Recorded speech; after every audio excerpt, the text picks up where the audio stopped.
Hello, good morning guys. Welcome to my vlog again. Another day, another vlog, and good morning to all of you. And once again, I would like to invite you to watch my vlog for today. I'm going to Korean store. And now I'm going to show to you what's in the Korean store. Ayan, makikita niyo po yung iba't ibang products that you can find in Korean store. It's located in Balisari Street, corner Castaños Street. So, ayan, makikita niyo po iba't ibang klase ng produkto. Masasarap po yung mga produkto nila and I feel na highly recommend siya. Yan, meron po handsome for 99 pesos and 110 for Dongwon. Pareho pong masarap yan. I like Koreans, ma'am. So, ayan po. Iba't ibang klaseng produkto na makikita nyo. Ayan po yung sesame oil. Ang sesame oil po, masarap po siya panghalo sa mga pansit. Ayan. Ayan po, different kinds of products. Siya yung namimiss ko sa abroad eh. Yung mga produkto nila na super quality at masasarap. Meron din pong spam. Ayan po yung tinatawag na sesame oil. Masarap pang halo yan sa mga pansit. Ayan pa po.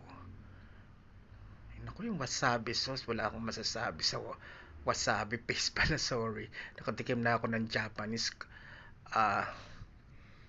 wasabi candy. Umusok talaga yung tenga ko. Ayan po yung different kinds of condiments na makikita nyo in the Korean store. Also, you can find a lots of products. Here you go. There's a Pringles sour and cream. And there's also hot and spicy grills and different kinds of chichiria or junk foods. There's also different kinds of drinks in can. There's also a Starbucks. And there's also Chupa Chups. I don't know that there's a Chupa Chups drinks. And here you go, the other kinds of drinks. Just gonna show you. There's a mushroom also right over there. Fresh veggies.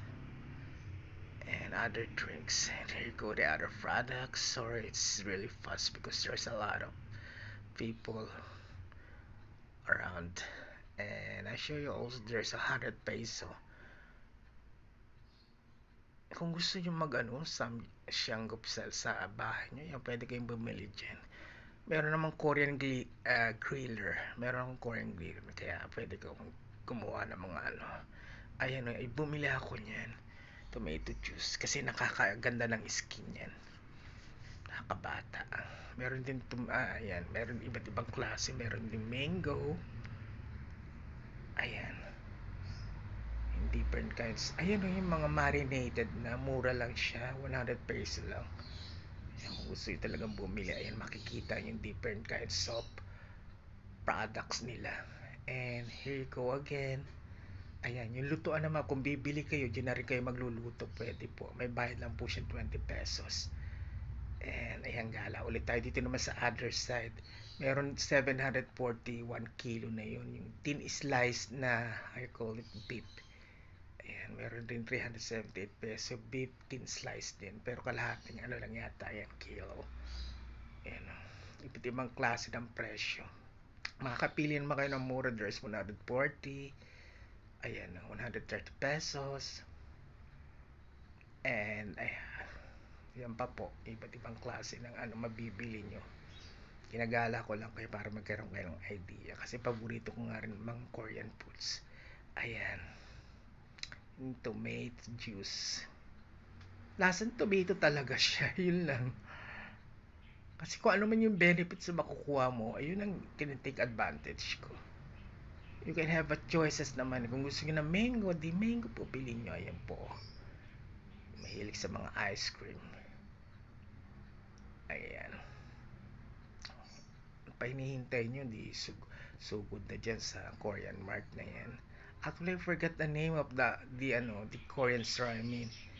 Ayan meron din sila kung gusto nyo bumili ng mga ganyan. Basta sarap po mga ganyan sa ibang bansa. Sobrang sarap. Ayan different kinds of noodles. In Bisaya, noodles. Ayan different kinds of pwede nyo lutuin dyan. Bumili kayo, tas lutuin nyo na rin dyan. Ayan highly recommend ko yung nila, yung sausage sila. Ang sarap-sarap ng sausage ng ano, ng Korean. Ayan din po. Different kind of noodles.